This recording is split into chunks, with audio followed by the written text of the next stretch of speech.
Marcos capítulo 6, esse trecho da Bíblia também está mencionado, essa parte, em Mateus e Lucas, mas eu vou ler Marcos capítulo 6. Tendo Jesus partido dali, foi para a sua terra, olha que coisa linda, foi para a sua terra, para a sua cidade, e os seus discípulos o acompanharam. Chegando o sábado, passou a ensinar na sinagoga, e muitos, ouvindo-o, se maravilhavam, dizendo: de onde vêm estas coisas? Que sabedoria é esta que lhe foi dada? E como se fazem tais maravilhas por suas mãos? Não é este o carpinteiro, filho de Maria, irmão de Tiago, José, Judas e Simão? E não vivem aqui entre nós suas irmãs? E escandalizavam-se nele. Jesus, porém, lhes disse: não há profeta sem honra, senão na sua terra. Então os seus parentes, entre os seus parentes e na sua casa. Não pôde fazer ali nenhum milagre, senão curar uns poucos enfermos, impondo-lhe as mãos. Admirou-se da incredulidade deles, contudo, percorria as aldeias circunvizinhas a ensinar. Até aqui. Senhor, fala com tua igreja, com teu povo, fala com cada um de nós, em nome de Jesus. Amém. Vejam que coisa forte dessa passagem bíblica. Jesus, ele volta a Nazaré. Uma das coisas que eu louvo a Deus de poder pregar o evangelho hoje, de poder ter conhecido esses lugares da Bíblia, porque você tem uma ideia mais forte. Nazaré, pastor, como que é Nazaré? Deixa eu explicar para você como é Nazaré. Nazaré parece São Roque. Quem conhece São Roque aqui? Nazaré parece São Roque. Assim, se você tem uma ideia de Nazaré, parece São Roque. Assim, o estilo geográfico de Nazaré. Algumas ruas meio apertadas. Eu estou falando em termos assim de cidade, não estou falando em termos de povo, porque eu amo muito o povo de São Roque. Inclusive, logo nós vamos abrir uma igreja em São Roque.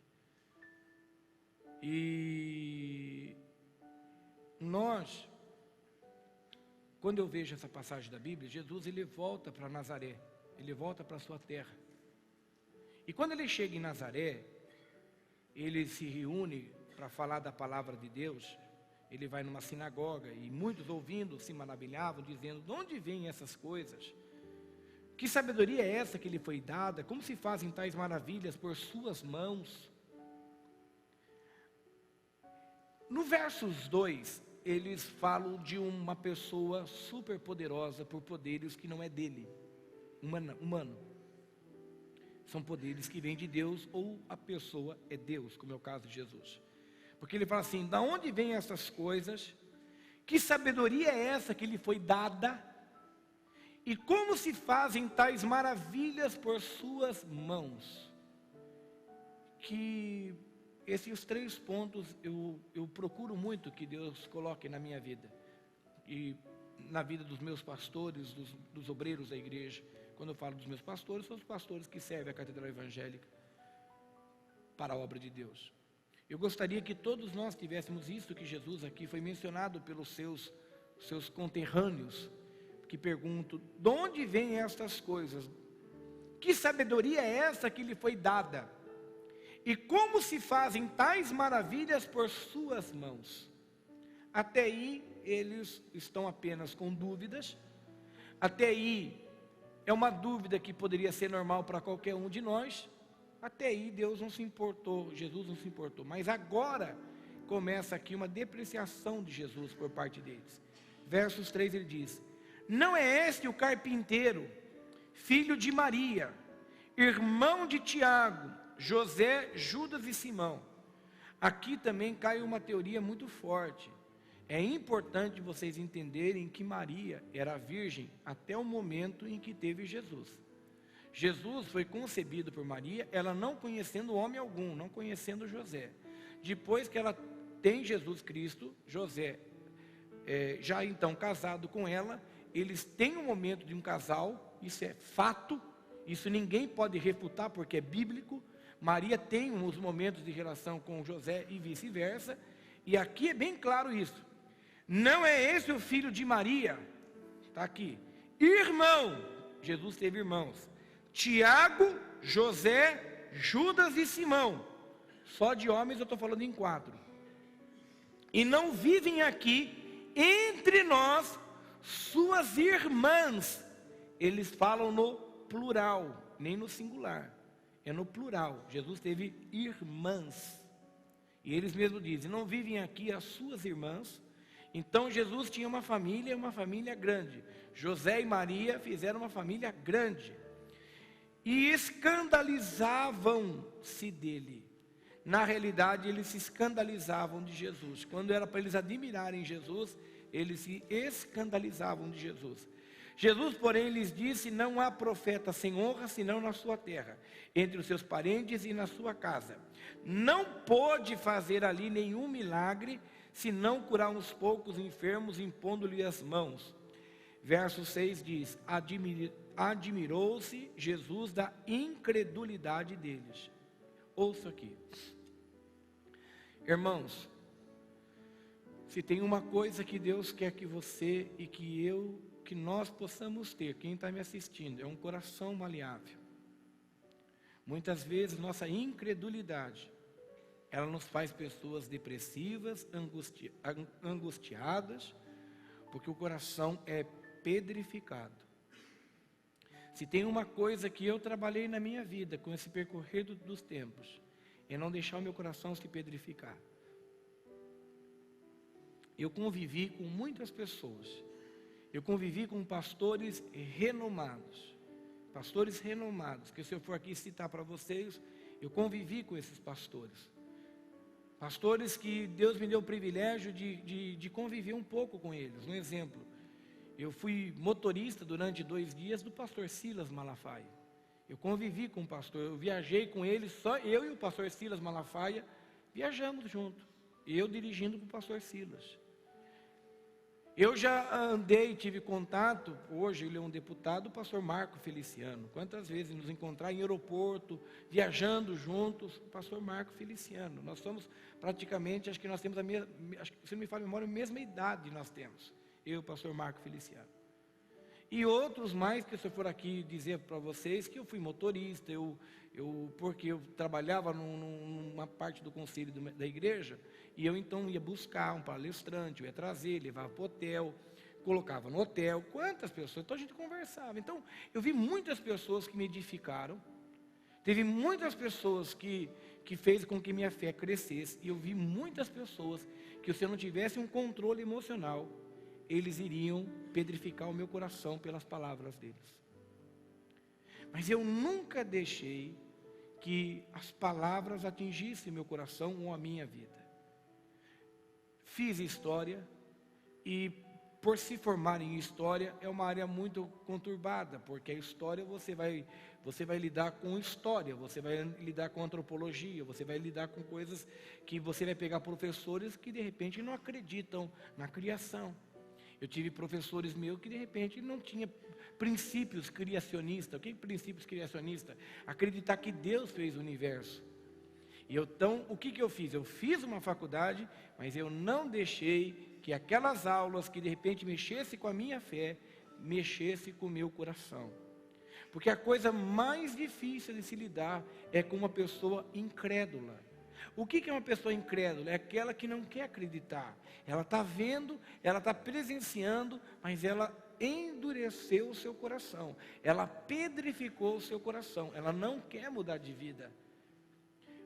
E a Bíblia fala que o povo de Nazaré era um povo incrédulo.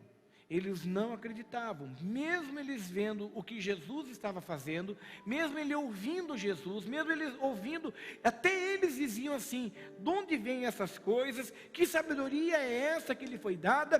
E como se fazem tais maravilhas por suas mãos? Mesmo eles afirmando isso pela boca, mas no coração deles, eles eram incrédulos. Eles pedrificaram o coração. Eles endureceram o coração. E a gente conhece muitas pessoas hoje incrédulas. Eles não querem acreditar. Eu não quero acreditar nisso. Eu não quero me lançar aos pés de Jesus. Eu não quero ter uma vida certa com Deus. as pessoas se tornam incrédulas. Quantas pessoas a gente vê pessoas que não querem aceitar Jesus. Eu já vi casos de pessoas dizerem assim: pastor, por favor, vem aqui no hospital visitar fulano, ele quer ouvir o Senhor, quer conversar com o Senhor. E eu já vi pessoas que não querem receber.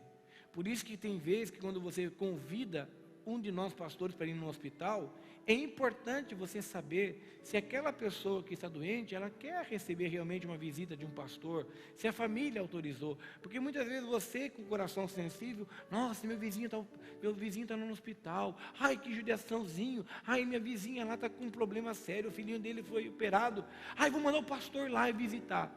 Mas pode ser que de vez você está ajudando essa pessoa, você pode complicar a vida dela. Por que você pode complicar a vida dela? Porque de repente ela é uma incrédula.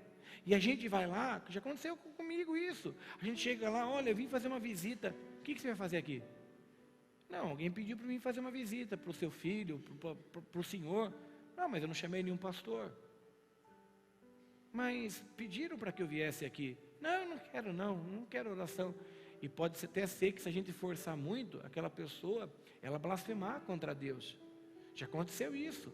Uma vez, uma pastora foi entrar numa sala, num quarto, e estavam ali as pessoas, ela orou. É claro que também, tem hora que eu fico pensando, porque a gente está orando por um irmão, que quando é quarto coletivo, tem 3 pessoas, quando está orando por alguém, e a gente tem costume de falar para outras pessoas: vocês querem uma oração também? Mas tem hora que a pessoa não quer. Ela tem a fé dela, ela pode ser católica, pode ser de outra igreja, pode ser de outra denominação, e ela não quer. É um direito dela, é um direito, né?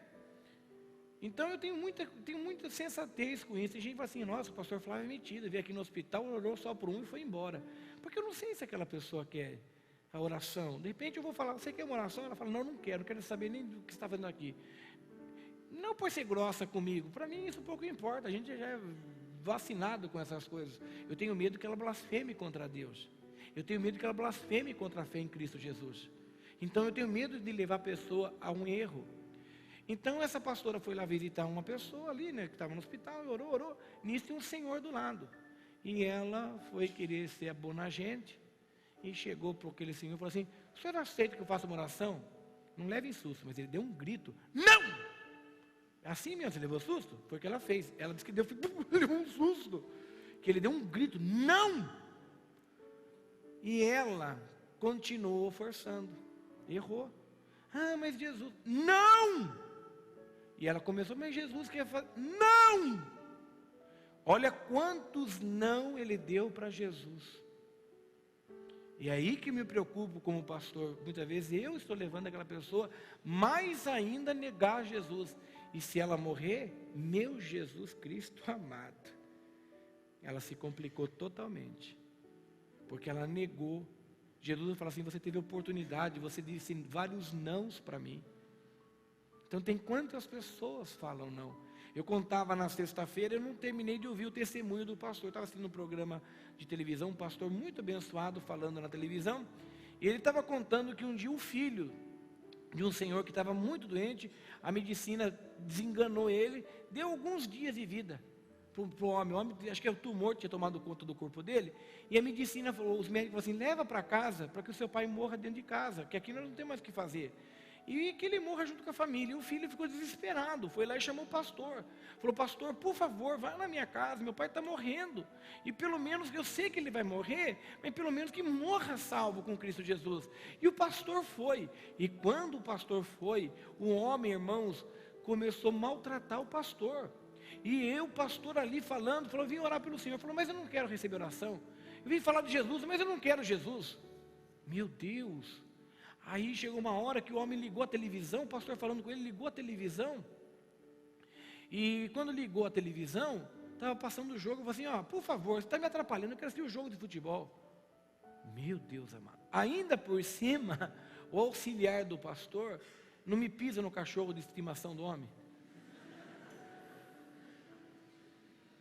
Diz que ele pisou lá, o cachorro sai gritando. gritando. Aí o homem ficou mais irritado ainda, falou: olha aí, vocês vieram aqui, eu não quero saber de oração, vocês falam de Jesus, e ainda por cima querem matar meu cachorro, pisa no meu cachorro. Diz que ficou aquele forfé. Eu não sei como terminou essa história, vou até ver qualquer dia como foi o final dessa história, porque eu tive que vir para a igreja, eu estava assistindo o culto na sexta-feira. Mas, irmãos, eu estava ouvindo aquele homem falar, eu falei: já aconteceu comigo isso. A pessoa não querer oração, não querer saber de Jesus, zombar de Jesus, porque o coração das pessoas muitas vezes é endurecido, é um coração de incrédulo. Foi isso que Jesus falou. Irmãos, foi tão forte o coração do povo de Nazaré, que a Bíblia fala no verso 6, admirou-se. Jesus se admirou, o próprio Jesus, ele admirou da incredulidade do povo de Nazaré. Muitas vezes a gente fica: meu Deus, mas como essa pessoa tem um coração duro? Como essa pessoa tem um coração que não tem um quebrantamento? E isso vocês têm que pedir para Deus, irmãos. Que nem agora, a gente está buscando aqui na igreja o Espírito Santo. Sempre acreditamos, mas eu vejo que nós temos que buscar mais o Espírito Santo. E até uma culpa nossa da gente não ter buscado mais intensamente. Mas como que o Espírito Santo pode agir na sua vida ou na minha? Quando você deixa o seu coração amolecido, deixa o seu coração mole, deixa o seu coração... O Espírito Santo fala comigo, Espírito Santo toca na minha vida, Espírito Santo... Aí você está dando abertura. Meu irmão, se você se trava, tudo que a gente trava na vida, as coisas são mais difíceis. É difícil, né? Quando a pessoa se trava, a gente tem que se abrir para Deus.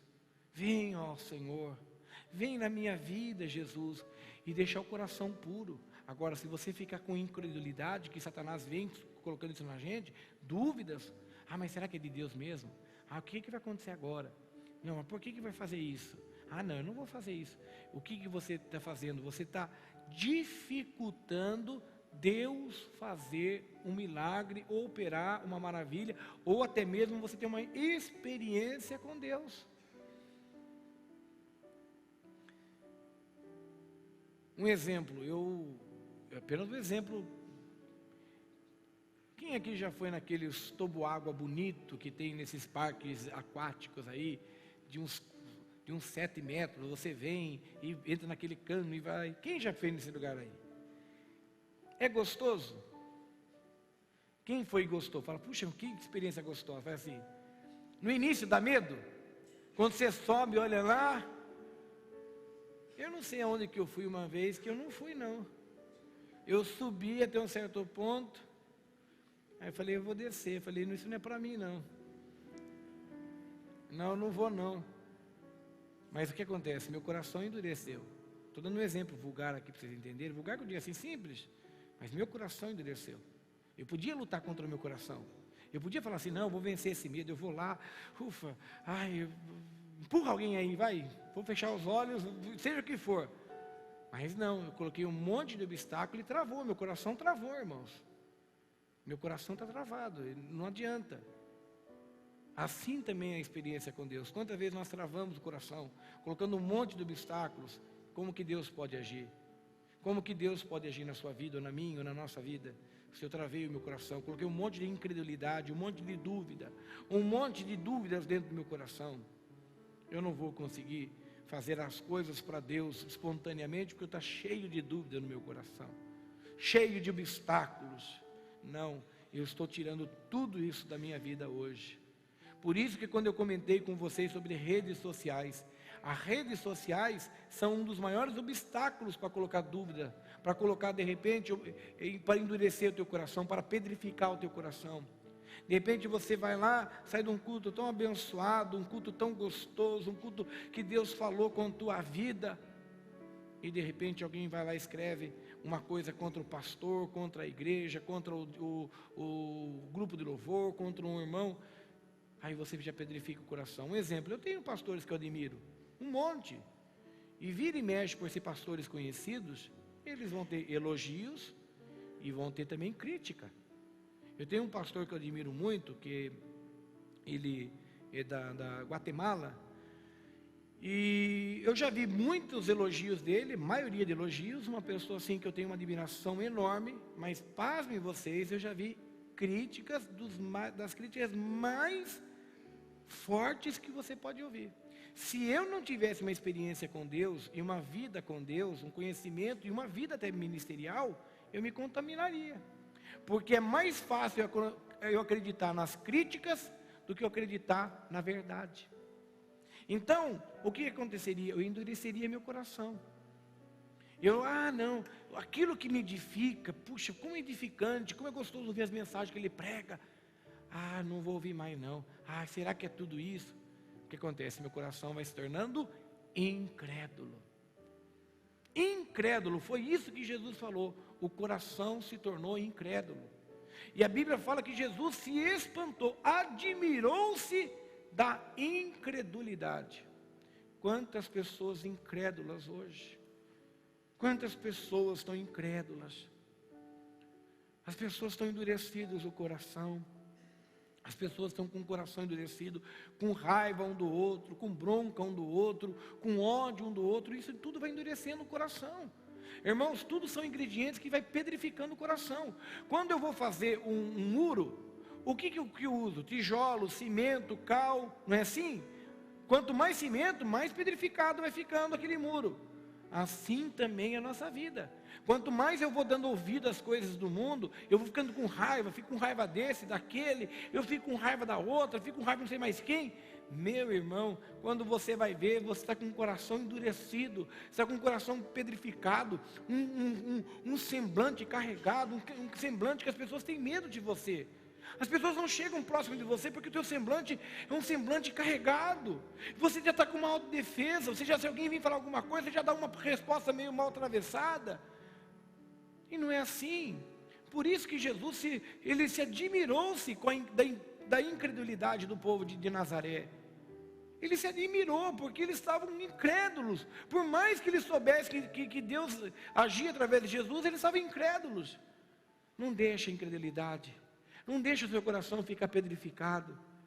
Não deixa, meus irmãos. Pastor, mas a gente ouve cada coisa complicada. Meu irmão, você vai ouvir cada coisa pior ainda. Você veja como hoje nós temos rede de informações. A todo momento, a toda hora. Né? Eu dei risada. Eu tive nesses dias num lugar aí. Um irmão chegou para o outro e falou assim, o irmão chegou para a irmã dele e falou assim: Você viu que descobriram na Bolívia, está vindo para o Brasil, uma cobra de 1.200 anos. Isso é mentira. Isso é o quê? É a rede de informações. A pessoa escreve que acharam um gorila de 5 metros, que nem o King Kong, e tem gente que acredita. Não é assim? Alguns escrevem que Jesus apareceu em Belém do Pará. E as pessoas acreditam, é rede de informações. Aí você vai o quê? Então isso, você tem que ter cuidado. Mas cuidado com a incredulidade. De repente você está vendo Deus agindo, você está vendo Deus operando milagres, maravilha, mas está com o coração duro. Você está com o coração duro. Você está com o coração duro na sua casa. De repente Deus quer transformar a sua vida, que nem um culto de hoje. Seja maleável. De repente você, irmão que está aqui, faça da sua vida melhor. Acredita mais em Deus. Volta mais com Cristo. Seja uma mulher mais agradável, um homem mais agradável. Começa a mudar. Não, sou incrédulo. Viu? Seu casamento pode mudar. Faz 15 anos. Se essa praga não mudou até agora, não muda mais. Eu não sei o que você vem na igreja. Igreja é lugar de milagre. O Deus que a gente acredita ressuscitou mortos. Não pode ressuscitar seu casamento?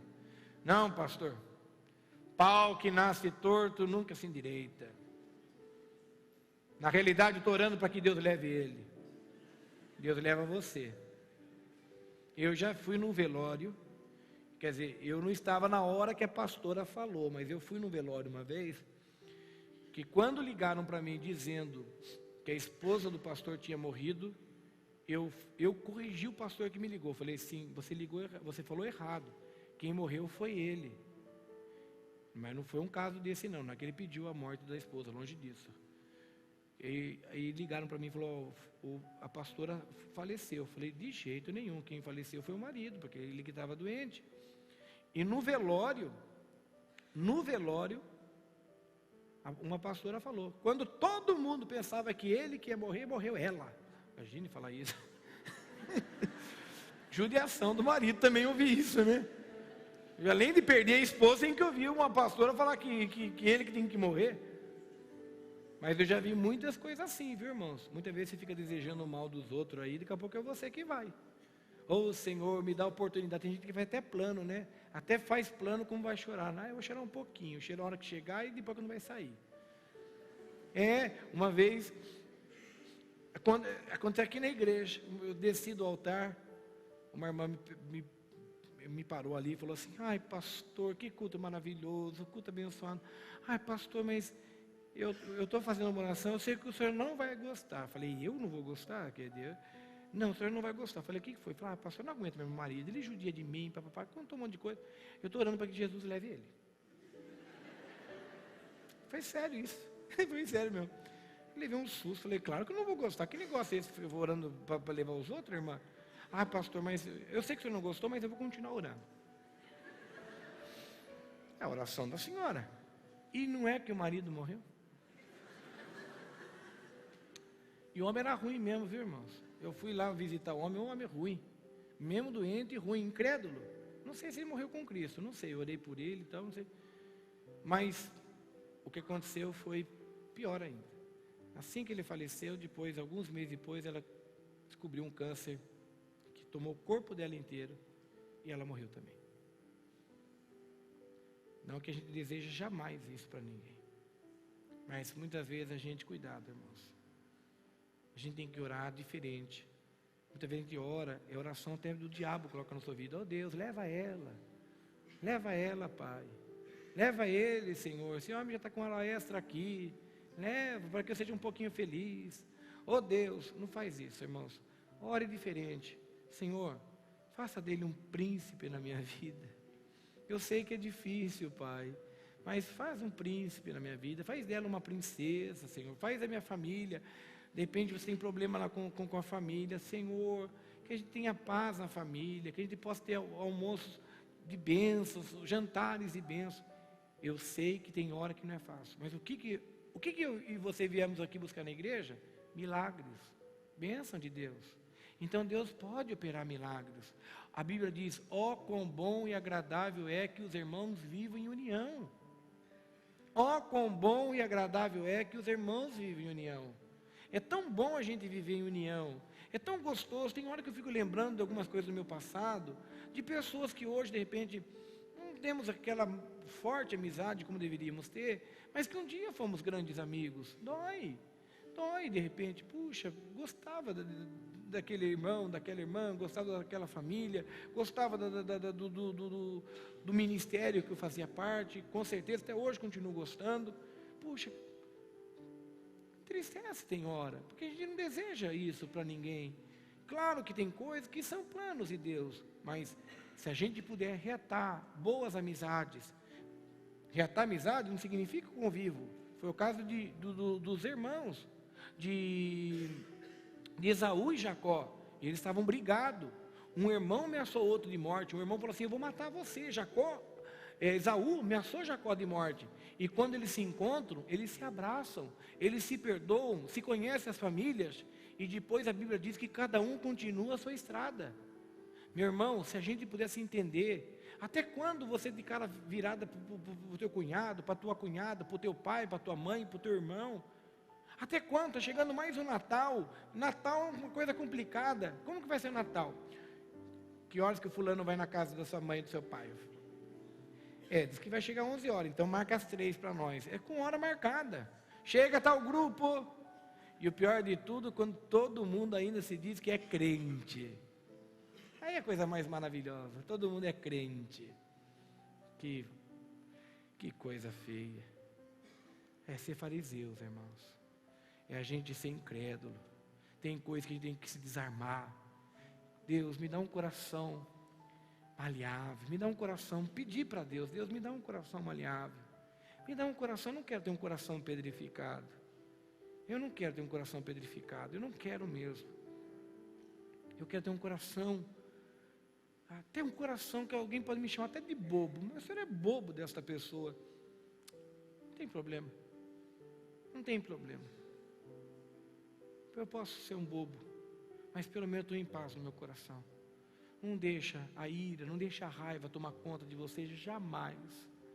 Mas viva com Jesus a cada dia.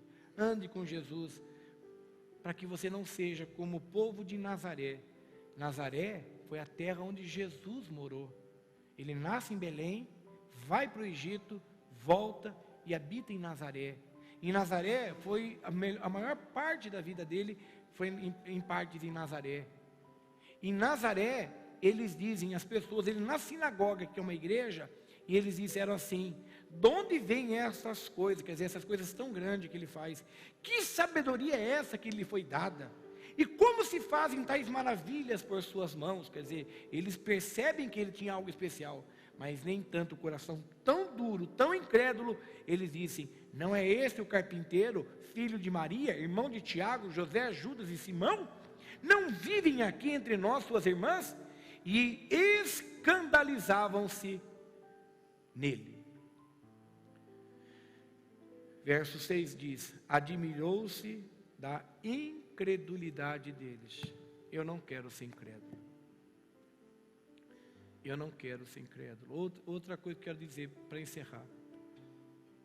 Os jovens que aqui estão, eu vejo que Deus tem grandes faculdades. Eu fico feliz quando eu vejo alguém falar: pastor, entrei na faculdade, eu vou fazer medicina, vou fazer engenharia, vou fazer direito. Fiquei feliz, como eu disse para vocês, de ver aquele irmão que me procurou esses dias, falou: pastor, estou indo para os Estados Unidos fazer um curso. Glória a Deus. A coisa que eu acho mais linda ainda é quando você está crescendo, fala 2, 3, 4 idiomas, progredindo, passando em faculdades, fazendo de repente pós-graduação, indo até para outros países para se especializar, mas você não perde o teu coração maleável com Jesus, e você não é incrédulo. E quando alguém pergunta: o que você é? Eu sou crente em Jesus, eu creio que Jesus é meu Senhor. Você não tem vergonha de dizer o que você é, quem você é, o que Jesus é na tua vida. Eu me lembro uma ocasião que uma juíza, ela foi assumir um dos cargos mais considerados aqui do estado, e estava ali vários juízes, desembargadores, pessoas da alta elite do judiciário. E quando ela foi, antes dela entrar, ela chamou um pastor que é deputado e falou assim: pastor, ora por mim.